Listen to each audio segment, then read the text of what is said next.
Hey guys, if your Kwikset SmartCode lock unlock normally but refuse to lock, the keypad lock button does not work, or the dashboard start moving and then stops, you are in the right place.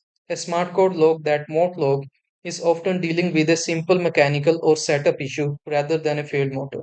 Low batteries, a misaligned strike plate, an incomplete door handling process, or pressure on the dashboard can all prevent the lock from securing the door properly.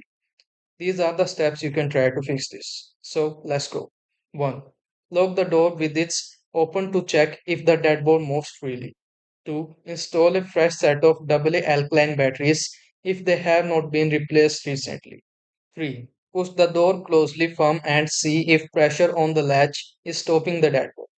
4. Run the door handling calibration so the lock read learns the board travel.